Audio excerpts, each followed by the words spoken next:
Chapitre 1. Le message sous le pont San Francisco.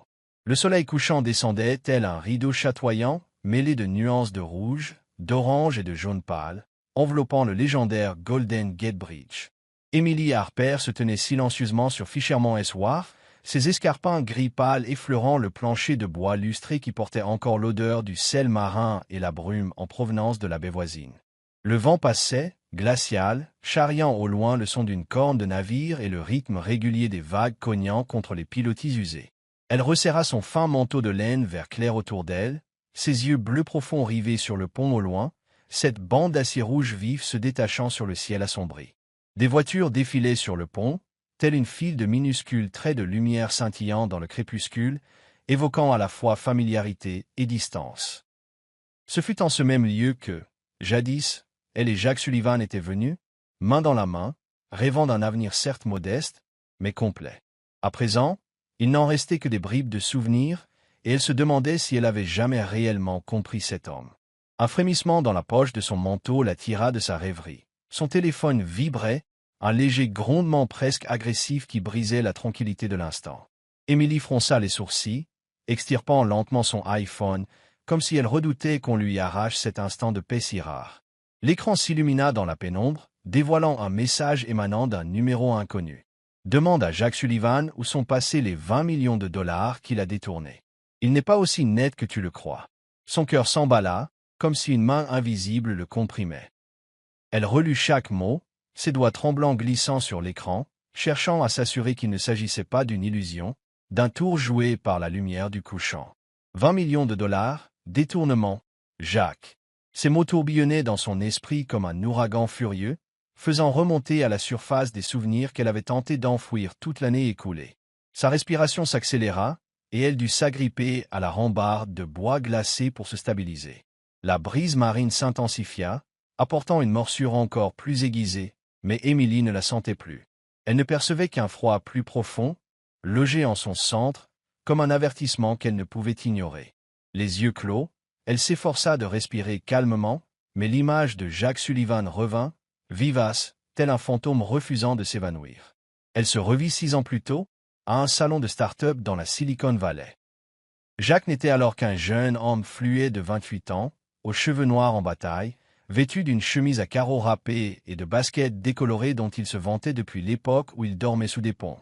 Il se tenait sur une petite estrade, dans un centre de congrès miteux, le regard gris pétillant, présentant une appli d'IA destinée à aider les agriculteurs à optimiser leur culture. Une idée simple, portée par une fougue authentique. Emily, 26 ans à l'époque, fraîchement diplômée de l'UC Davis en sciences de l'environnement, avait été séduite par sa sincérité. Elle-même avait grandi à Sacramento au sein d'une famille de la classe moyenne. Son père enseignait la biologie dans un lycée et sa mère cultivait des légumes bio qu'elle vendait au marché local. Jack, issu d'un milieu ouvrier à Oakland, où il avait travaillé au port pour payer ses études, semblait un écho parfait de son univers. Sans prétention, sans arrogance, seulement de l'ambition et de l'honnêteté. Ils commencèrent à se fréquenter quelques semaines après la conférence, entre café tardif à Palo Alto, où Jack lui racontait ses nuits passées sous des ponts pour économiser sur le loyer, et trajets en voiture jusqu'à Sacramento pour visiter la petite ferme de ses parents. Emily se souvenait parfaitement de la première fois où il rencontra ces derniers. Jack avait renversé maladroitement un verre d'eau sur la table, avant d'éclater de rire en s'excusant, déclenchant le sourire de sa mère et un geste de complicité de son père qui lui tapota l'épaule, comme à un fils. Un jour, AM, je te donnerai le monde, pas le monde du luxe, juste une petite maison, un jardin, et des poules à élever. Elle avait cru en son sourire, en la façon dont il lui serrait la main jusqu'à ce qu'elle sente les battements de son cœur à travers ses doigts calleux. 2 ans plus tard, ils se marièrent dans une cérémonie simple dans le jardin de ses parents. Des fleurs sauvages cueillies dans un champ voisin, un gâteau fait maison que sa mère avait préparé pendant la nuit. Puis tout changea, lentement mais de façon irréversible, comme la pluie qui s'infiltre peu à peu dans la terre sèche et fend la pierre. L'application de Jack, Green Pulse, connut un succès foudroyant, au-delà de toute attente. D'une modeste start-up installée dans un garage loué à San José, elle devint un outil recherché par les grands groupes agro-industriels, de la Californie à l'Iowa. En 3 ans à peine, Jack passa du statut de « gamin sans le sou » à celui de millionnaire. Les contrats valant des dizaines de millions de dollars affluaient, les fêtes à San Francisco se succédaient, où il serrait la main de magnats de la tech et de stars hollywoodiennes. L'argent tombait comme un déluge, accompagné de vols en première classe, de Tesla flambant neuves, de cet éclat luxueux qu'il avait autrefois raillé lorsqu'il mangeait des sandwichs dans un vieux pick-up à Sacramento. Emily tenta de suivre le rythme.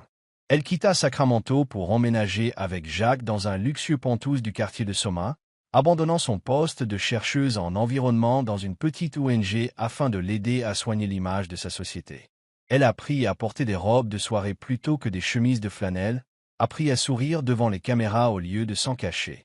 Mais Jacques n'était plus vraiment Jacques. Il rentrait de plus en plus tard, souvent après minuit. Ses vestes de costume portaient l'odeur d'un whisky hors de prix et d'un parfum inconnu. Les textos gentils et farfelus qu'il lui envoyait autrefois, « Je t'aime, même si tu fais encore brûler la cuisine », furent remplacés par un silence froid ou des réponses sèches. « Je suis occupé, on se parle demain ». Elle se persuada qu'il subissait la pression du succès, qu'il lui fallait un temps d'adaptation. Mais au fond d'elle, elle sentait déjà qu'elle avait perdu quelque chose. Puis Chloé Bennett surgit, telle une tornade dans leur vie. Un soir, Emily rentra plus tôt d'une conférence à Berkeley, un sac de sandwich du deli favori de Jacques à la main, désireuse de lui faire une surprise.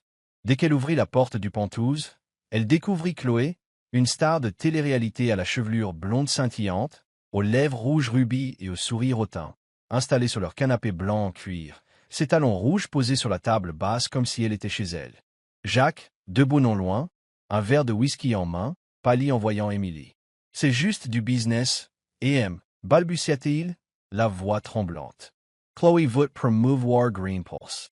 Mais il évitait son regard, et le cœur d'Emily se brisa lorsqu'elle comprit la réalité. Chloé n'était pas une simple associée. Elle était celle que Jacques avait choisie pour partager son nouvel univers, celui des projecteurs et de la vanité, là où Emily n'avait pas sa place. Le divorce fut rapide, amer, comme un mauvais rêve fugace. Jacques lui proposa une grosse somme, un demi-million de dollars, comme si l'argent pouvait effacer les nuits où elle pleurait, seule, dans un appartement vide, ou les fois où elle avait découvert des photos de lui et Chloé sur un yacht dans la baie de Monterey. Emily refusa l'argent, se contenta d'un modeste logement dans le Mission District, abandonnant le penthouse à Jacques. Les gros titres fusèrent. Le millionnaire de la tech plaque sa femme pour une star de télé-réalité. Depuis un an, Emily tentait de rebâtir sa vie à San Francisco, travaillant pour l'association Future Seed, qui soutenait l'éducation des enfants pauvres des campagnes californiennes. Elle évitait les réseaux sociaux, saturée de clichés de Jacques et Chloé s'enlaçant sur des yachts ou paradant aux soirées de Los Angeles, comme un rappel cruel de l'humiliation subie. Elle se répétait qu'elle avait tiré un trait sur tout cela, qu'il ne méritait plus son attention, jusqu'à ce qu'un simple message, tel un caillou lancé dans une eau calme, fasse voler en éclats tous ses efforts. Respirant un grand coup pour se ressaisir, Emily sentit la brise marine s'intensifier, mélangeant la corne lointaine d'un navire et l'odeur appétissante de poissons grillés des échoppes voisines. D'un geste du doigt, elle voulut supprimer le texto, mais son mouvement s'interrompit à mi-chemin. « Il n'est pas aussi net que tu le crois. » Cette phrase vrillait son esprit comme une aiguille.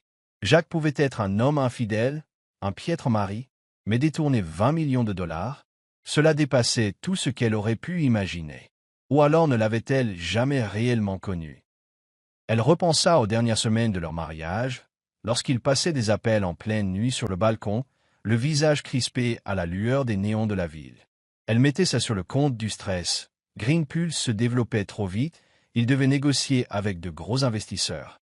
Un soir, vers 3 heures du matin, elle l'avait trouvé dans son bureau, tapant frénétiquement sur son ordinateur, la sueur perlant sur son front malgré la climatisation réglée au maximum. « Ça va, Jacques » murmura-t-elle, encore ensommeillée. Il avait sursauté, ses yeux exprimant brièvement la panique avant qu'il ne lui adresse un sourire forcé. « Rien, juste des chiffres. VAT recapture. » Elle l'avait cru, ou s'était efforcée de le croire, mais à présent, ce souvenir prenait une teinte plus sombre, plus menaçante. Et si quelque chose de bien plus grave se tramait dans son dos?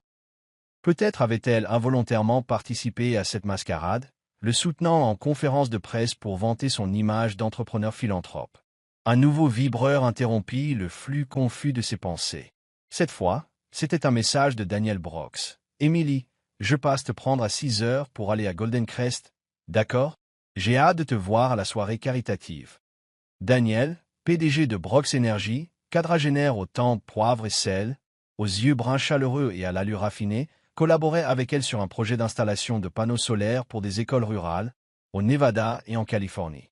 Il l'invitait ce soir-là à un gala au Golden Crest, où il devait rencontrer d'éventuels donateurs. Emily avait accepté, pensant à une occasion de se concentrer sur son travail plutôt que de ressasser le passé. Mais l'arrivée de ce message anonyme changeait tout. Elle jeta un coup d'œil à l'heure sur l'écran, 17h15.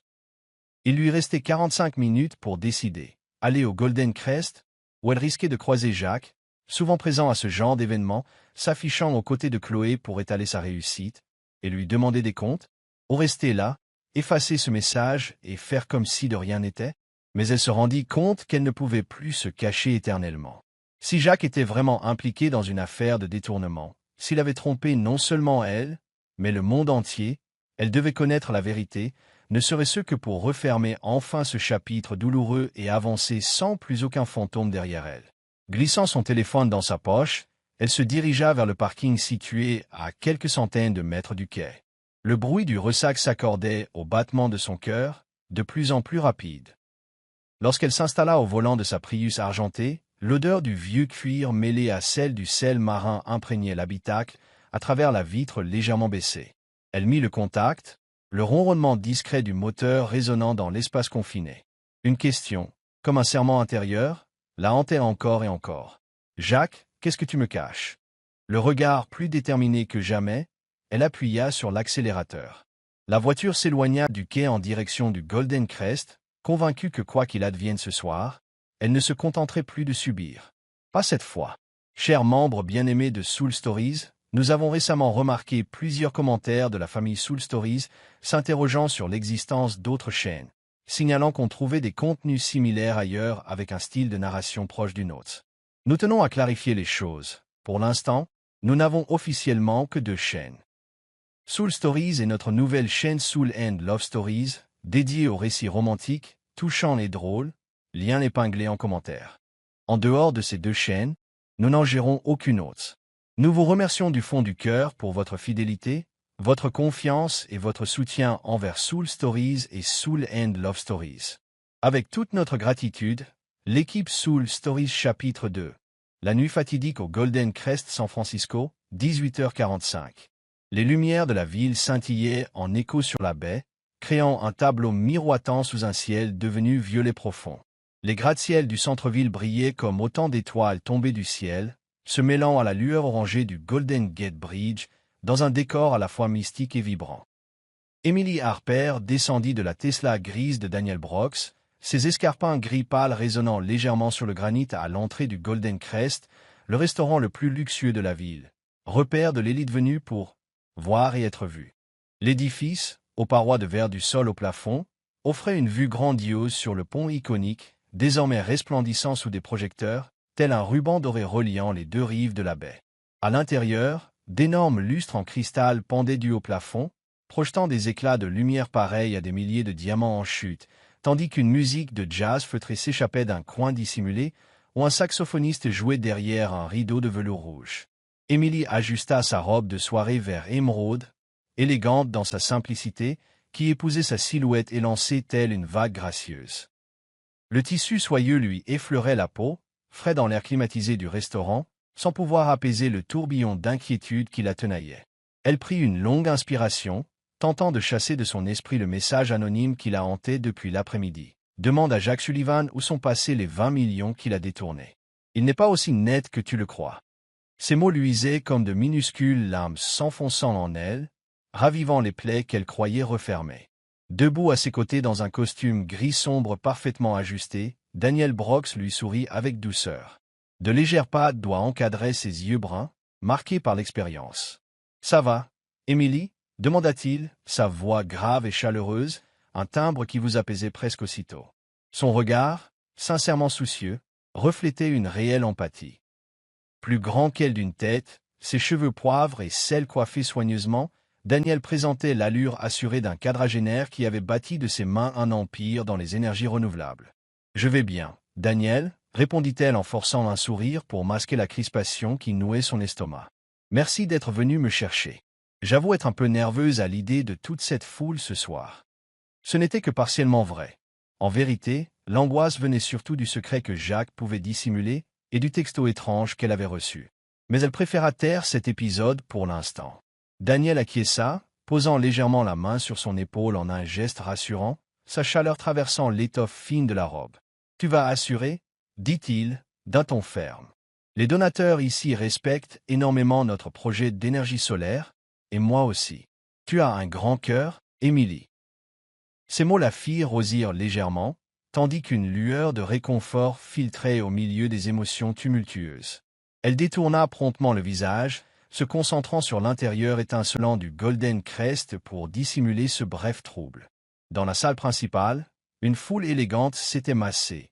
Hommes en costume Armani ou Tom Ford, femmes arborant des robes incrustées de Christo Swarovski, leur rire se mêlant au tintement des verres en cristal. Des effluves de parfums coûteux se mêlaient aux fragrances d'amuse-bouche, huîtres fraîches, caviar ou toast de foie gras. L'atmosphère de faste en devenait presque oppressante. Un serveur en habit noir et blanc, gants immaculés, s'approcha, tenant un plateau d'argent, et les guida vers une table près d'une large baille vitrée. Le halo du Golden Gate Bridge pénétrait par les parois vitrées, ornant d'un voile scintillant la table couverte de soie blanche, où la vaisselle d'argent luisait dans un ordre impeccable. Une fois installé, Daniel se lança dans le vif du sujet, leur projet caritatif visant l'installation de panneaux solaires dans des écoles de Californie rurale. Penché légèrement en avant, la main posée sur la table, il exposait son enthousiasme. « Nous avons déjà réuni 2 millions de dollars, mais ce soir, j'espère convaincre d'autres gros donateurs de doubler ce chiffre. Que penses-tu d'élargir ce programme au Nevada ?» Émilie acquiesça, se penchant à son tour, ses yeux bleus se ravivant à l'évocation des enfants qu'elle rêvait d'aider. « Ce serait fantastique, » répondit-elle, la voix vibrante. « Dans ces régions, il manque cruellement d'infrastructures, électricité, eau, école. Ces gosses méritent de meilleures chances. Si tu es partant, je peux préparer un dossier plus détaillé la semaine prochaine. J'ai fait quelques recherches. » Soudain, son discours fut interrompu par la porte principale qui s'ouvrait à nouveau, laissant entrer un courant d'air glacial chargé d'un bouleversement inattendu. Un couple venait d'apparaître, attirant aussitôt tous les regards comme des aimants. Jacques Sullivan, grand, imposant dans un costume noir impeccablement coupé, marchait avec l'assurance de celui qui avait conquis la Silicon Valley. Ses cheveux noirs, soigneusement ramenés en arrière, dévoilaient un front haut et un regard gris perçant. À son bras, Chloé Bennett, la vedette de télé-réalité à la chevelure blonde ondulée, portait une robe rouge étincelante moulant ses courbes, laissant entrevoir à chaque pas un éclat envoûtant, comme une flamme vivante. Accrochée au bras de Jacques, elle affichait un sourire arrogant, lèvres rubis, l'allure d'une reine sur qu'on lui appartenait tout entier.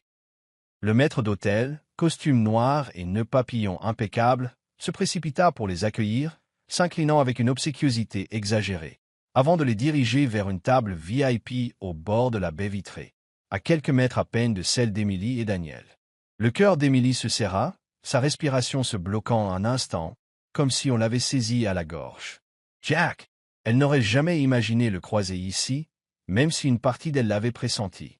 Le Golden Crest était réputé pour être le repère des élites de San Francisco, et Jacques en faisait désormais partie intégrante. Leurs regards se croisèrent par hasard. Jacques, les yeux écarquillés, marqua une légère stupeur en la voyant assise là, dans sa robe verte, aux côtés d'eux. Daniel Brooks, un nom qui imposait le respect, même chez lui.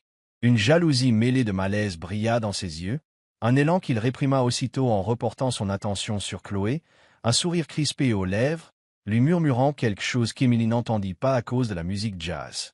À la table, Daniel, qui avait surpris le changement dans l'attitude d'Émilie, inclina légèrement la tête vers elle et chuchota. « Tu les connais ?» Son regard indiquait Jacques et Chloé, aiguisé mais dénué de jugement. Émilie reprit tant bien que mal contenance, malgré son cœur battant à tout rompre. « Jacques Sullivan, oh mon ex-mari, dit-elle d'une voix douce mais claire. Et elle, c'est la raison pour laquelle nous avons divorcé. » Daniel fronça à peine les sourcils, visiblement surpris, mais n'insista pas. Il posa plutôt la main près de celle d'Émilie, ses doigts frôlant la nappe, lui adressant un soutien silencieux. De leur côté, À la table VIP, Chloé pencha la tête, ses boucles blondes miroitant sous le lustre. Elle souffla à Jacques, « Je ne pensais pas la voir dans un endroit comme celui-ci.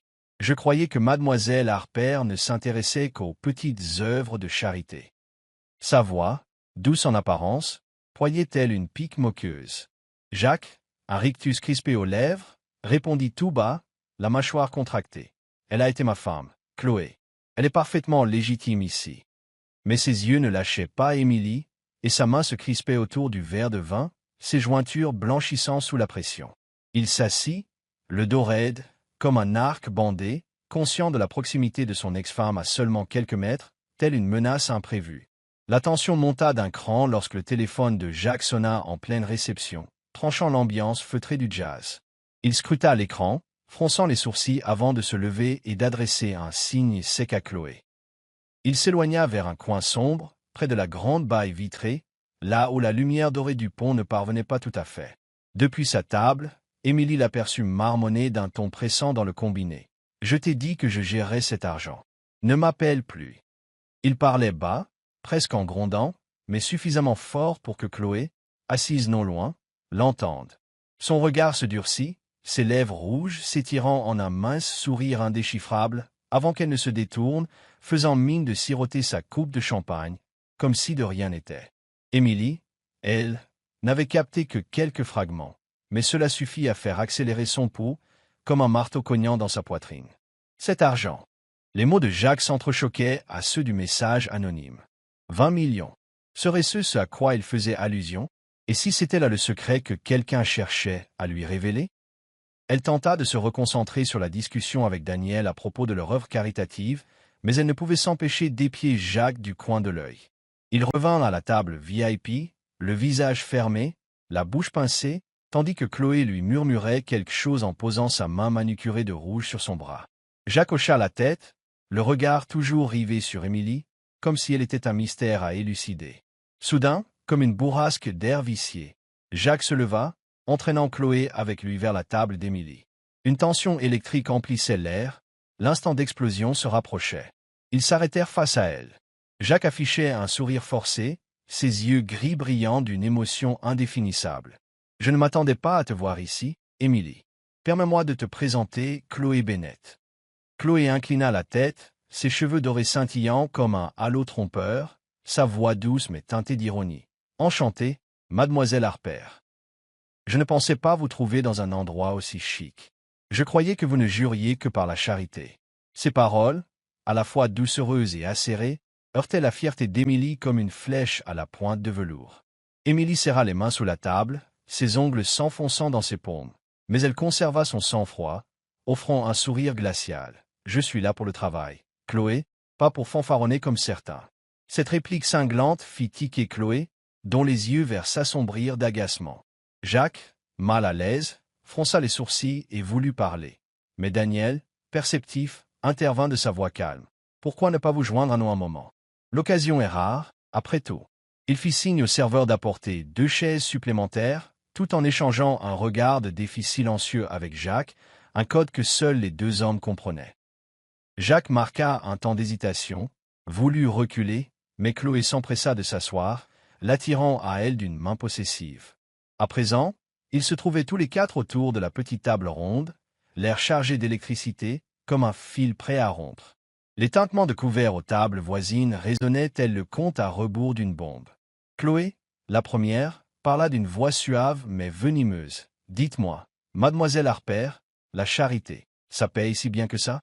J'ai entendu dire que vous viviez autrefois dans le Penthouse de Jacques. » Le sourire d'Émilie se fit dur, son regard bleu déterminé. « Je n'ai pas besoin d'un Penthouse pour me sentir exister, Chloé. » Jacques intervint d'un ton sec, comme un avertissement. « Ça suffit, Chloé. Pas la peine de remuer le passé. » Son regard sur Émilie traduisait une émotion complexe. Jalousie? Regret? Ou les deux? Daniel, prenant la main, dirigea la conversation d'une voix calme et posée, en homme habitué à naviguer dans des eaux agitées. « J'ai entendu dire, Jacques, que tu comptais étendre Greenpulse à Shanghai. Felicitations. » Jacques eut un sourire contraint. « Merci. Et toi, Brox? Il paraît que le Nevada est ta nouvelle poule aux œufs d'or. » Le dialogue vira au duel feutré. Jacques exhibait l'arrogance de l'autodidacte sorti de la misère, tandis que Daniel répliquait avec la sérénité d'un entrepreneur sûr de sa valeur. Émilie et Chloé observaient, chacune avec un état d'esprit différent. L'une, suspicieuse, l'autre, moqueuse. Émilie ne pouvait s'empêcher de penser au coup de fil qu'elle venait de surprendre, aux propos tendus de Jacques, au message anonyme. Elle pressentait que cette soirée pourrait déchirer un voile redoutable. Quand le serveur apporta les hors-d'œuvre, des huîtres fraîches avec citron et caviar noir brillant. La lumière des lustres se refléta sur leurs visages, révélant en filigrane leurs secrets, leurs blessures ou leurs plans cachés. Les assiettes atterrirent dans un cliquetis léger, comme un signal. La nuit au Golden Crest ne faisait que commencer, mais Émilie savait déjà qu'elle n'aurait rien d'apaisant. Elle croisa le regard de Jacques, qui l'évita aussitôt, et un frisson de mauvais présage la gagna. La vérité approchait, et elle allait tout bouleverser. Chapitre 3. L'incendie se déclare, les lustres en cristal du Golden Crest étincelaient. Pareil à des étoiles filantes, mais l'atmosphère autour de la petite table ronde était lourde, comme l'attente d'un orage sur le point d'éclater. Émilie Harper crispait les mains sous la table, sentant la morsure légère de ses ongles contre ses paumes, luttant pour conserver son sang-froid face à Jacques Sullivan et Chloé Bennett. Son ex-mari, assis en face, affichait un regard gris-froid, teinté d'un certain malaise, tandis que la blonde à l'expression hautaine se penchait vers lui, affirmant ostensiblement sa position. Daniel Brox, impeccable dans son costume gris, demeurait à côté d'Émilie, observant chaque protagoniste avec une vigilance discrète. Autour d'eux, l'ambiance feutrée du Golden Crest, cliquetis de verre en cristal, senteur de bougies au santal, jazz langoureux, ne suffisait pas à dissimuler l'ampleur de la tension qui grandissait. Émilie percevait son propre cœur s'emballer dès que son regard croisait celui de Jacques. Et ce message anonyme qui tambourinait sans relâche dans son esprit. Demande à Jacques Sullivan où sont passés les 20 millions qu'il a détournés. De plus, elle avait surpris ce coup de fil étrange de Jacques, à propos d'une affaire d'argent qu'il gérait. Il devenait impossible de se taire plus longtemps. Daniel rompit le silence le premier, d'une voix basse et courtoise, mais dans laquelle perçait une certaine pointe. Alors, Jacques, j'ai entendu que Greenpulse s'installait à Shanghai. C'est une belle avancée. Tu dois en être fier. Il fit tourner son verre de vin, la lumière du lustre s'y reflétant en éclats scintillants. Jacques eut un rictus qui se voulait assurer, mais sonnait faux. Ouais, Daniel, Shanghai est la nouvelle frontière. On a signé avec 3 grosses boîtes là-bas et on table sur un doublement du chiffre d'affaires l'an prochain. Il s'adossa, feignant la décontraction, mais ses doigts agrippés au pied de son verre trahissaient une nervosité qu'il peinait à dissimuler. Et toi? J'ai entendu dire que Brox Energy misait gros sur le Nevada. Sable, soleil, pas mal pour le solaire, non? Daniel hocha la tête, conservant son calme. Le Nevada est une mine d'or, si on sait l'exploiter. On vient de finir une ferme solaire à Elko, qui alimente 50 000 foyers. Et ce soir, grâce à Émilie, on espère étendre ça aux écoles. Il se tourna vers elle, lui adressant un sourire discret. C'est elle qui pilote cette action caritative. Moi, je ne fais que signer les chèques. Les joues d'Émilie rosirent un instant, mais elle retrouva vite sa contenance. Merci, Daniel, mais c'est un travail d'équipe. Je veux juste offrir une meilleure chance aux enfants de ces zones défavorisées. Sa voix vibrait encore d'émotion quand ses yeux glissèrent malgré elle vers Jacques. Se souvenait-il des rêves qu'ils avaient échafaudés autrefois, lorsqu'il disait vouloir utiliser l'argent pour aider le monde, pas pour accumuler les mondanités? Le regard de Jacques vacilla un bref instant, puis il but une gorgée de vin pour s'échapper. Chloé, installée à côté, eut un petit ricanement, le timbre sucré mais acide. « Que c'est touchant, mademoiselle Harper. Je pensais que vous ne vous intéressiez qu'à des œuvres pas chères, et voilà que vous vous affichez ici, chez Golden Crest, avec Daniel. » Elle inclina la tête, les lèvres carmines étirées d'un sourire narquois. Émilie, bien qu'agacée, conserva sa voix froide. « Ce qui compte, Chloé, c'est le travail, pas la frime. » Chloé piqua un sourcil, son sourire faiblissant un instant. Jacques la rabroua, la voix un peu rauque. « Ça suffit, Chloé. Pas la peine de remuer ce qui est derrière nous. » Mais son regard envers Émilie reflétait un trouble intérieur, jalousie de la voir si proche de Daniel, remords, alchimie des deux. Chloé, refusant de reculer, se pencha vers Émilie, son ton mielleux se muant en venant. Derrière nous, Tu parles du fait que Jacques t'a largué parce que tu ne savais pas le suivre? On m'a dit que tu vivais dans son Penthouse à Soma. Et maintenant quoi? Un petit appart dans la Mission. C'est confortable? La pique, lâchée pour la blesser devant Jacques et Daniel, fit rougir Émilie. Elle inspira, contint sa colère. Je n'ai pas besoin de visibilité, Chloé, et encore moins d'un Penthouse pour me sentir exister. Tu ferais peut-être mieux de demander à Jacques ce qu'il pense de la vraie valeur des choses. Son regard embrasa celui de Jacques, cette fois sans reculer. Le visage de Jacques se décomposa, sa main tremblant sur son verre. Émilie, tu n'as pas à. Elle le coupa, la voix vibrante. Si, Jacques, j'ai besoin de savoir. 20 millions de dollars, qu'est-ce que c'est? La question claqua dans l'air, réduisant au silence la table entière. Daniel, fronçant les sourcils, jetait un regard à la fois vers Émilie et Jacques, tandis que Chloé s'adossait, un sourire presque dangereux se dessinant sur ses lèvres. Jacques se figea, ses yeux gris s'élargissant un instant avant qu'il ne se reprenne. « De quoi tu parles, Émilie? 20 millions? Quelqu'un essaie de te piéger. » Il lâcha un rire forcé, mais sa voix tressaillait, un aveu involontaire de malaise. Rapidement, il jeta un coup d'œil à Chloé, comme pour savoir si elle était au courant, mais celle-ci haussa seulement les épaules, puis gloussa. « Oh, chérie, je t'avais dit de faire gaffe avec les histoires d'argent, tu ne t'en souviens pas. » L'ambiance s'électrisa brutalement, comme une corde se rompant. Chloé, d'un air faussement ingénu, poursuivit sur un ton doux mais délibéré. Jacques m'a confié un jour qu'il avait besoin de planquer 20 millions de dollars au nez du conseil pour protéger l'entreprise. Je croyais qu'il plaisantait, mais, maintenant, j'ai des doutes. Elle inclina la tête, tournant vers Jacques un regard pseudo-innocent, bien qu'Émilie perçoive la manigance derrière cet aveu. Chloé n'agissait pas par hasard, elle allumait la mèche. Daniel se redressa, la main claquant sèchement sur la table. Son expression s'était durcie, glissant de la cordialité à la menace glaciale. Si c'est vrai, Jacques, mon fonds d'investissement est aussi mêlé à ça. J'ai injecté 5 millions dans Green Pulse l'an dernier. J'exige des explications. Est-ce une blague ou dois-je appeler mes avocats sur le champ?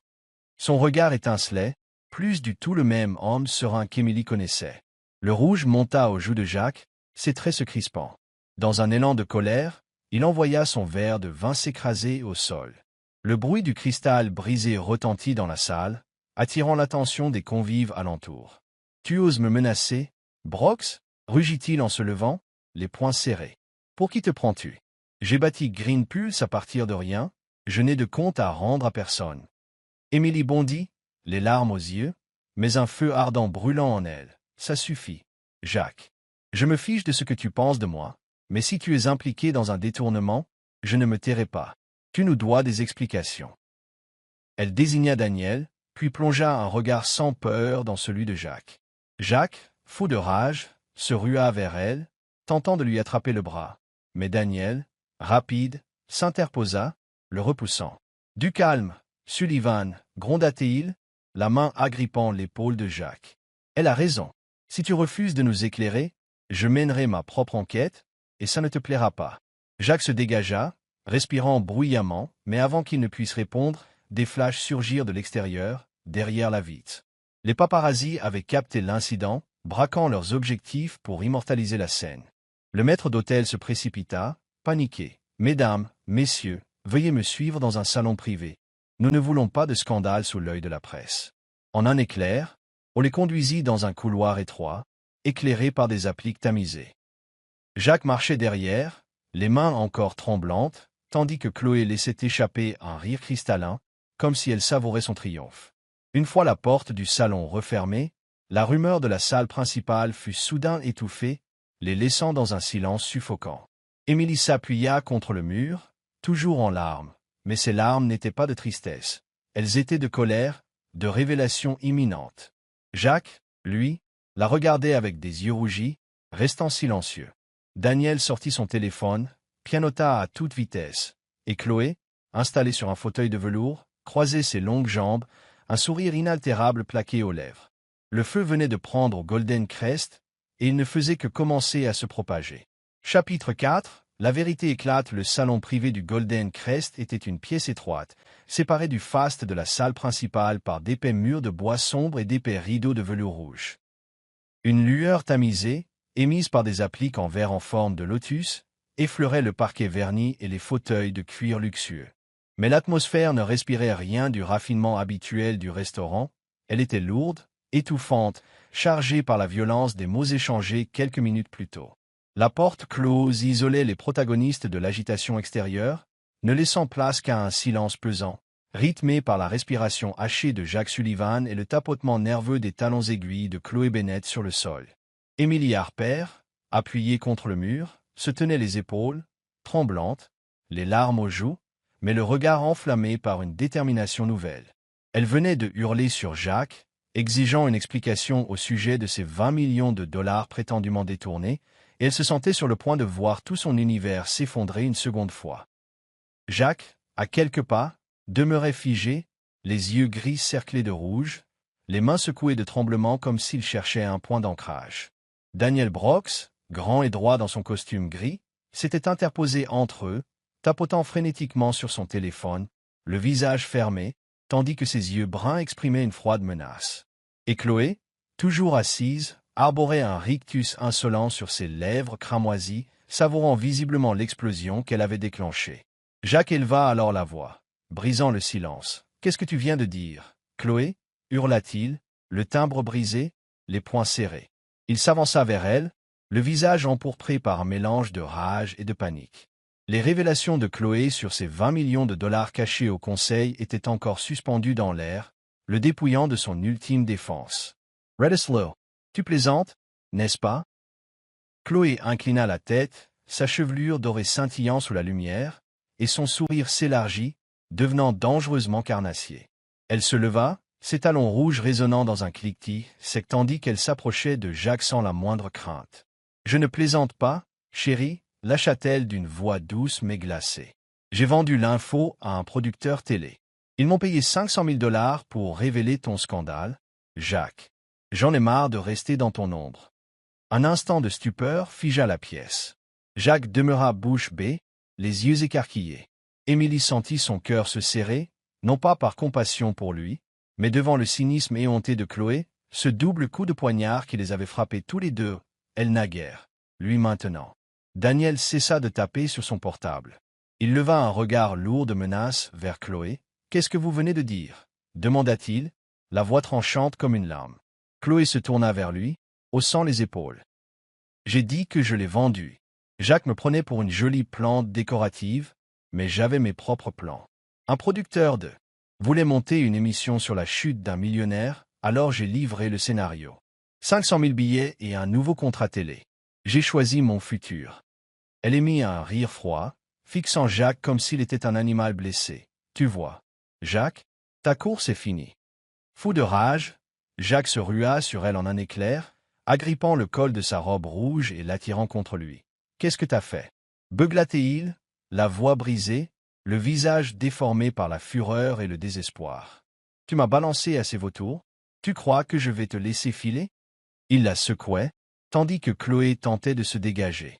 Elle finit par le repousser, révélant une force insoupçonnée. « Lâche-moi, espèce de cinglé » hurla-t-elle, la douceur ayant cédé la place à la violence. « Tu pensais que j'allais te suivre éternellement?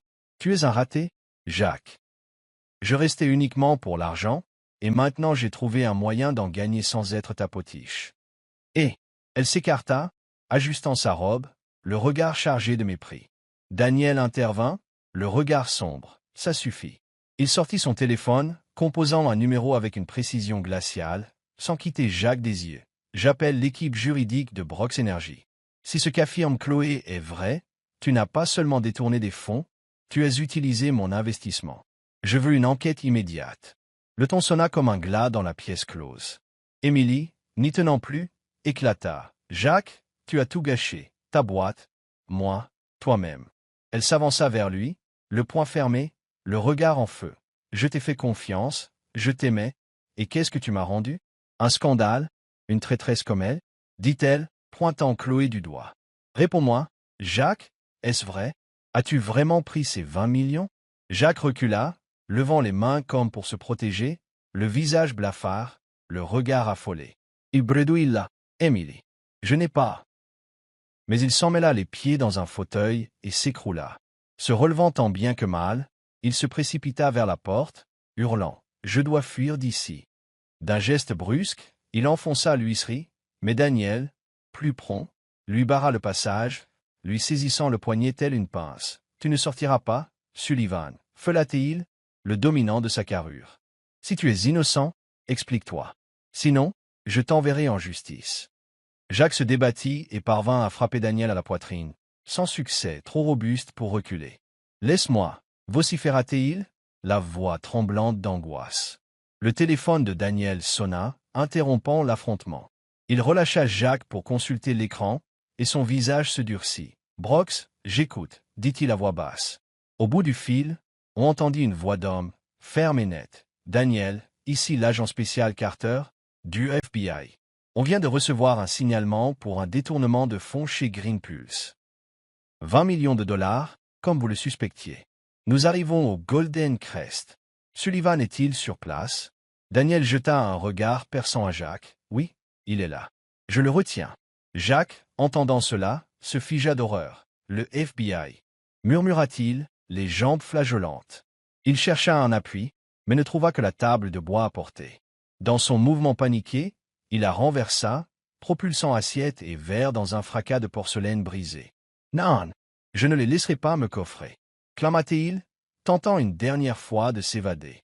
Deux agents de la sécurité du restaurant, en costume noir, surgirent, bloquant la sortie. Ils l'empoignèrent fermement malgré ses vaines protestations. « Lâchez-moi, vous n'avez pas le droit » hurla-t-il, la voix s'éraillant sous l'épuisement. Finalement, il s'affaissa au sol, pantelant. Chloé, restée à l'écart, laissa échapper un rire léger, bras croisés. « Quel spectacle, Jacques! Tu te croyais intouchable, et te voilà pris au piège. » Elle s'avança vers la porte, se retourna pour le toiser une dernière fois, son regard débordant de mépris. « Merci de m'avoir rendu célèbre. Je file, j'ai une interview qui m'attend. » Puis elle sortit, laissant Jacques au sol, écrasé par le sort qu'elle venait de sceller. Émilie s'effondra sur un siège, enfouissant son visage dans ses mains, sanglotant. Ses larmes n'étaient pas pour plaindre Jacques, mais pour la vérité atroce qui venait d'éclater. Pour avoir réalisé qu'elle avait foi en un homme qui n'en était pas digne. Daniel, s'agenouillant à ses côtés, posa une main sur son épaule, la voix douce. « Émilie, ça va aller ?» Il l'aida à se relever, l'enlaça doucement alors qu'elle s'appuyait contre son torse, le souffle saccadé. « On surmontera tout ça, » murmura-t-il, sa main caressant ses cheveux. Jacques, maintenu au sol par les deux agents, leva les yeux vers Émilie. Ils étaient embués de larmes. « Émilie, pardonne-moi. » Lâcha-t-il, mais son timbre fut noyé par le fracas de pas lourds venant du couloir. Le FBI débarquait. La porte s'ouvrit sur trois hommes en costume sombre. L'un d'eux brandit un insigne. « Jacques Sullivan, vous êtes en état d'arrestation pour suspicion de détournement de fonds. Vous avez le droit de garder le silence. » La voix continua son énoncé implacable, mais Émilie ne l'écoutait plus. Elle se détourna, s'appuyant contre Daniel alors qu'on emmenait Jacques, menottes au poignet. Le salon du Golden Crest n'était plus qu'un champ de bataille, tables renversées, verres éclatés et l'air irrespirable. Le secret avait volé en éclats, et tout ne faisait que commencer. Chapitre 5, Cendres et espoir San Francisco, 3 jours après la tempête du Golden Crest. Le soleil d'automne caressait toujours de sa lumière douce les rues en pente et les immeubles vitrifiés de la ville. Mais un ouragan médiatique incontrôlable s'était abattu. Les gros titres se succédaient. Le millionnaire de la tech, Jacques Sullivan, arrêté pour un détournement de 20 millions. Des journaux de référence comme le San Francisco Chronicle ou TechCrunch au tabloïd style TMZ, tous exhibaient la même image. Jacques, menottes au poignet, le visage blafard, le regard gris vide. Les réseaux sociaux s'embrasaient de commentaires, entre pitié, c'était une icône des startups, et raillerie, encore un Richard qui chute. Greenpulse, jadis salué comme un miracle de la Silicon Valley, s'effondra en quelques heures.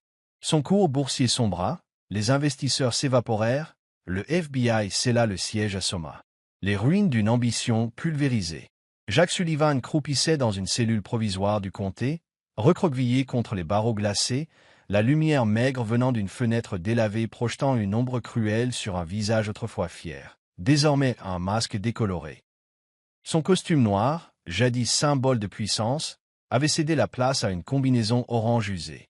Ses cheveux sombres, collé par la sueur, et ses yeux, fixés sur le mur de béton où s'entrecroisaient graffitis et gravures anonymes, rappelaient l'étendue de sa déchéance. Un bruit de pas résonna dans le couloir, et une voix familière fendit le silence pesant. « Jacques, t'as une mine de mort. » C'était Tom Rivera, l'ami d'université, modeste ingénieur en informatique, cheveux bruns hirsutes et lunettes épaisses.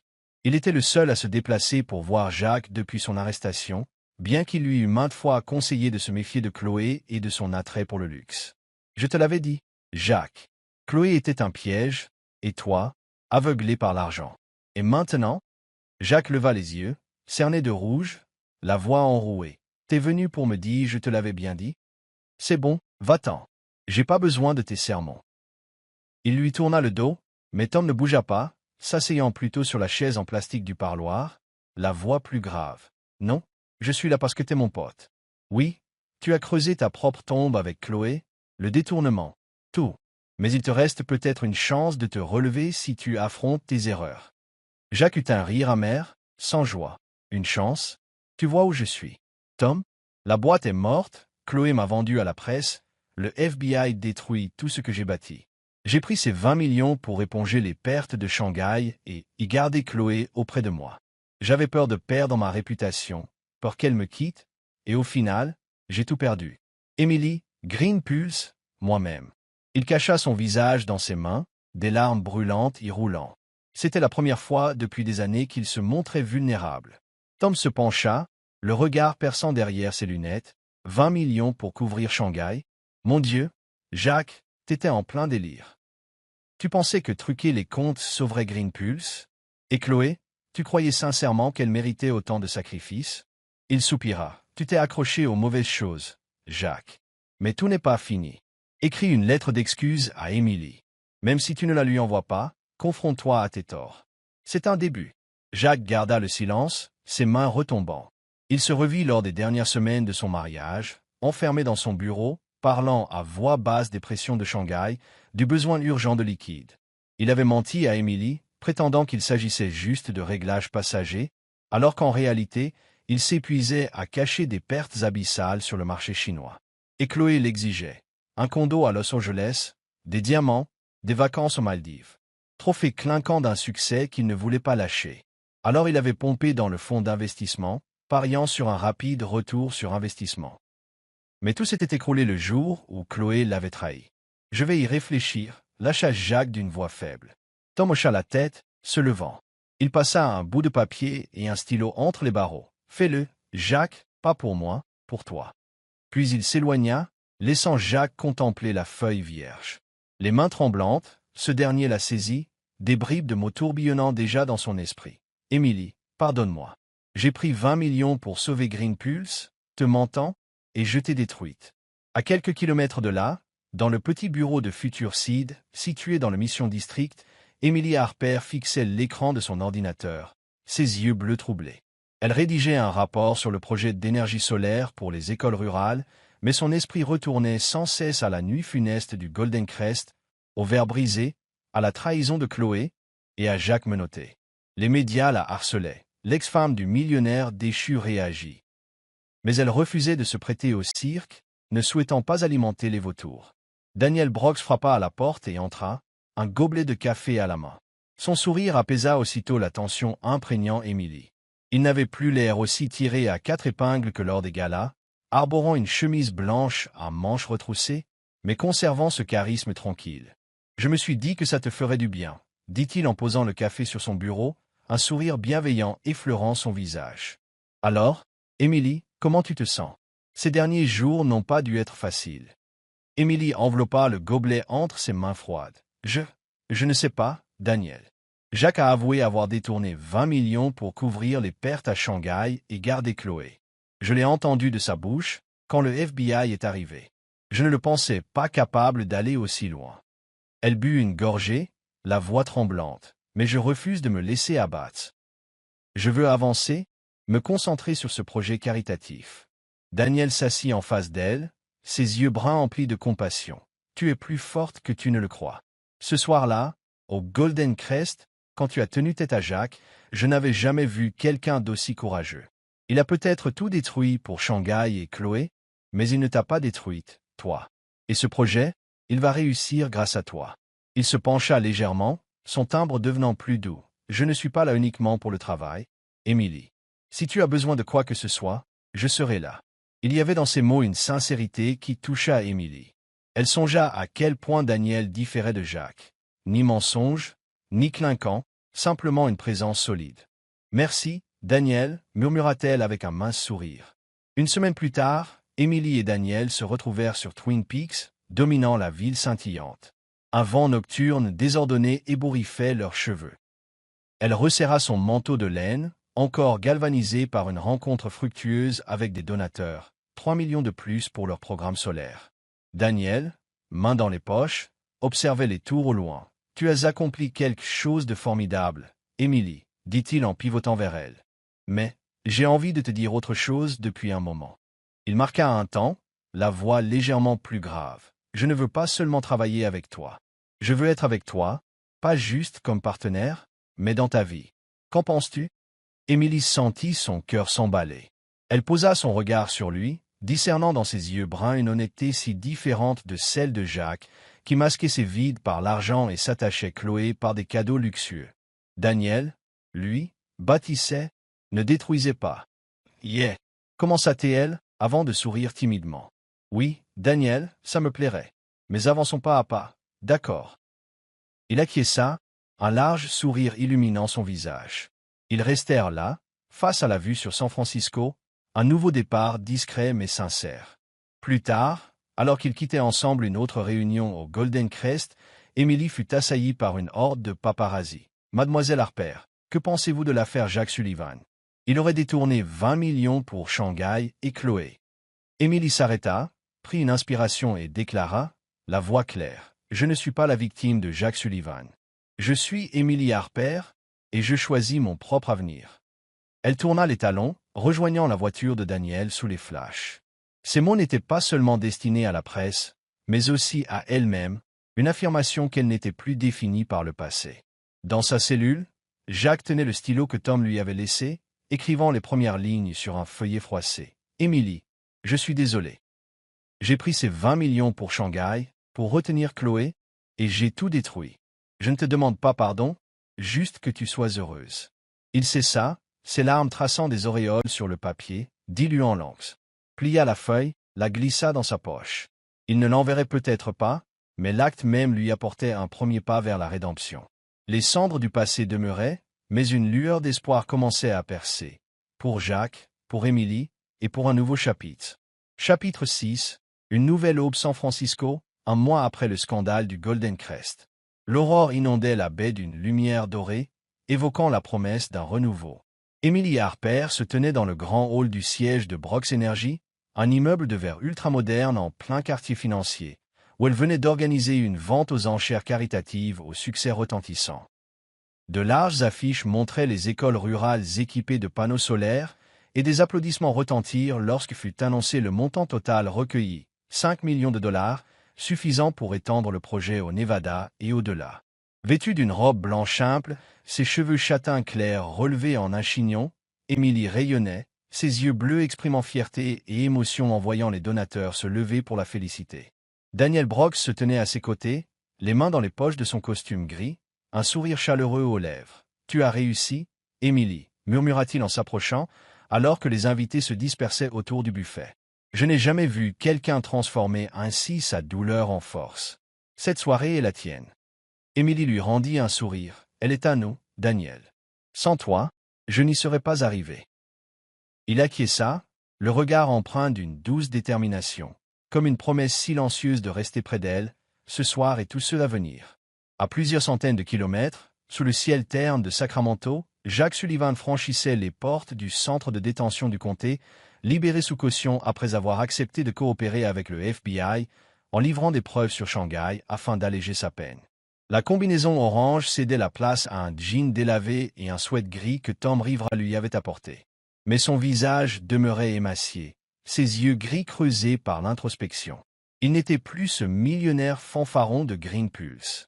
La société avait fait faillite, tous ses actifs saisis, et Chloé Bennett avait disparu de sa vie, décrochant un nouveau contrat de télé-réalité, tirant profit de son récit de « millionnaire déchu.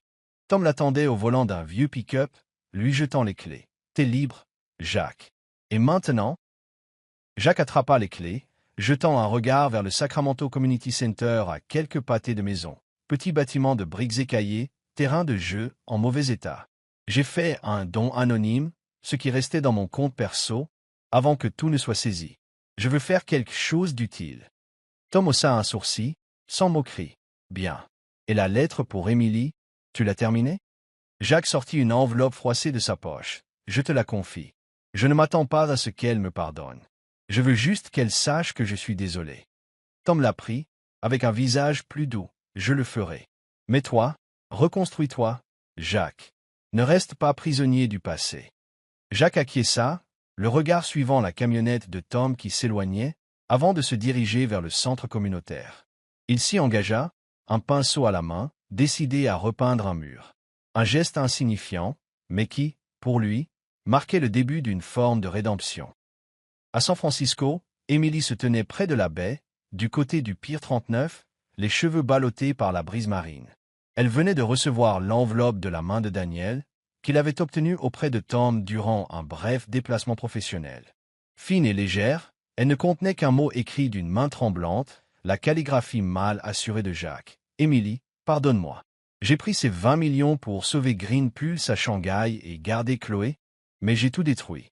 Je ne demande pas ton pardon, juste que tu sois heureuse. Jack. » Elle parcourut chaque ligne, laissant couler quelques larmes, de soulagement plus que de chagrin, heureuse de comprendre enfin et de ne plus se sentir enchaînée. Elle déchira alors le papier en petits morceaux qu'elle laissa s'éparpiller au vent, retombant sur les flots pour y disparaître, à l'image du passé dont elle tournait la page.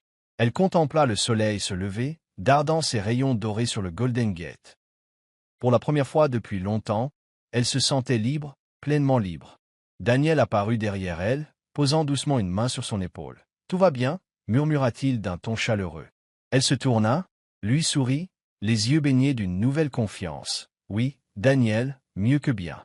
Je suis prête à aller de l'avant. » Il lui prit la main, sans se presser, sans imposer, simplement une étreinte ferme et bienveillante. Ils entamèrent alors une relation nouvelle, à un rythme serein, bâti sur le respect et la sincérité, bien loin des illusions clinquantes qui avaient perdu Émilie et détruit Jacques. À Sacramento, Jacques repeignait le terrain du centre communautaire, imprégné de l'odeur de peinture fraîche. Autour de lui, des enfants des quartiers défavorisés riaient et jouaient au ballon, heureux de retrouver un espace rénové grâce à ces derniers fonds. Jacques les regardait, un petit sourire naissant, pas l'arrogance d'antan, mais la satisfaction modeste d'un acte utile. Il n'avait plus ni fortune ni gloire, mais ne se sentait pas vide pour autant. 3 ans après cette nuit fatidique au Golden Crest, Emily Harper, devenue Emily Brooks, se promenait dans un petit parc verdoyant de San Francisco. Le soleil de printemps caressait ses cheveux châtains clairs, tandis qu'à ses côtés, Daniel Brooks, désormais son époux, affichait ce sourire franc ourlé de quelques fils d'argent supplémentaires dans ses tempes. Il poussait un landau où dormait leur fils de 2 ans, Ethan, joufflu, les joues roses, les cheveux bouclés hérités de sa mère. Ethan, fruit de leur rat. Moore avait les yeux bruns de Daniel et gazouillait joyeusement, emplissant leur journée d'un bonheur simple. Ils s'étaient mariés lors d'une cérémonie discrète au bord de la baie, avec pour seul décor le coucher de soleil sur le Golden Gate, cet endroit où Émilie s'était autrefois tenue, accablée par son passé. À présent, Émilie et Daniel poursuivaient leur mission au sein de Future Seed et Brooks Energy, multipliant les actions pour amener éducation et énergie verte dans les campagnes reculées de Californie. Main dans la main, ils bâtissaient non seulement des écoles, mais aussi une vie de famille, dans la joie partagée.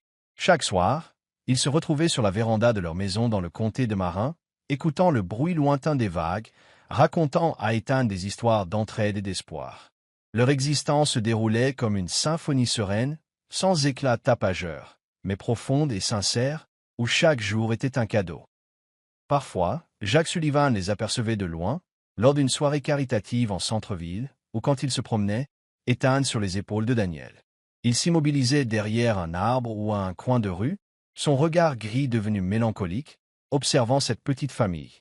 Émilie, en pull simple, Daniel soulevant délicatement Ethan dans un éclat de rire qui résonnait tel un refrain familier.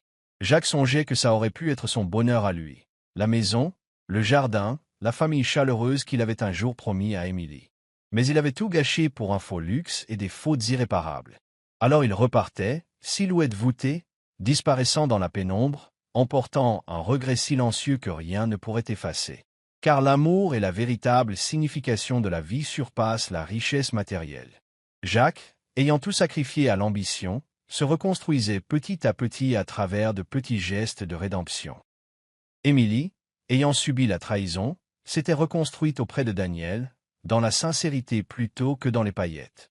Chacun, à sa manière, avait compris que la vraie valeur résidait moins dans le succès ou l'argent que dans l'art de se relever après une chute et de choisir un chemin plus authentique. Merci d'avoir suivi cette histoire pleine d'émotions sur la chaîne Soul Stories. Partagez vos impressions dans les commentaires ci-dessous. Si vous croyez que le véritable amour peut tout endurer ou qu'il peut naître des choses les plus simples, n'oubliez pas de laisser un j'aime et de partager ce récit avec vos proches. Pour ne rater aucune de nos histoires touchantes et pleines de sens, abonnez-vous à notre chaîne et aidez-nous à diffuser partout des messages de tendresse et d'humanité. Ensemble, chérissons les 12 instants de la vie et de l'amour.